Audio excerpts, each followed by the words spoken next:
Maya used to watch her father from the kitchen window and feel disappointment settle in her chest like a stone. He worked long hours at a small auto shop on the edge of town, always coming home with grease on his hands and exhaustion in his eyes. When school trips came up, when dance classes needed fees, when her friends showed off new phones and shiny shoes, her father would clear his throat and say, "We'll see what I can do."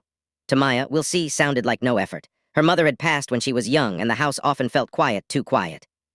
Her father wasn't good with words. He rarely explained anything. He just kept working. To Maya, it looked like he wasn't trying hard enough to give her the life she wanted. By 17, resentment had grown taller than love. The night she received a partial college acceptance letter, with a tuition balance they couldn't afford, she exploded. "You never do enough," she shouted. "Other dads figure it out, you just stay stuck in that same job." Her father stood still like he'd been struck. His lips parted, but no words came out. "I'm leaving," she said, grabbing her bag. "I'll figure things out myself." He didn't stop her. He only said quietly, "Be safe, Maya." She didn't look back. The next few years were harder than she had imagined. She worked 2 jobs, took night classes, and slept in small rented rooms that never felt like home. Pride kept her from calling. Then one afternoon, while sorting old mail at her aunt's house, she found a thick envelope with her name on it.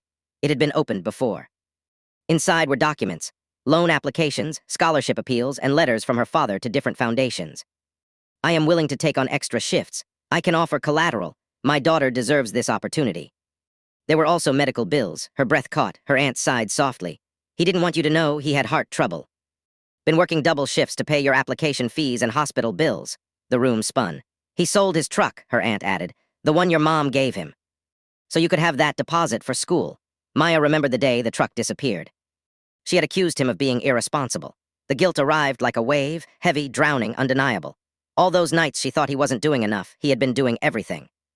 She drove home that evening, hands shaking on the steering wheel. The house looked smaller, the paint more faded, the kitchen light still on.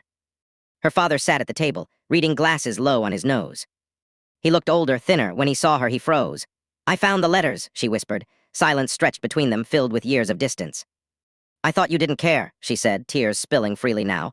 "I thought you weren't trying." He removed his glasses slowly. "I didn't want you to feel guilty chasing your dreams," he said. "A parent's job isn't to be seen struggling. It's to make sure the child keeps moving forward." The weight in her chest broke open. "I'm so sorry," she sobbed. "I turned my back on you." He stood, slower than she remembered, and opened his arms. "You came back," he said. "That's what matters." Maya held him tightly, feeling the steady beat of a heart that had worked harder than she ever knew. And in that embrace, she understood something she wished she had learned sooner. Sometimes love doesn't speak loudly.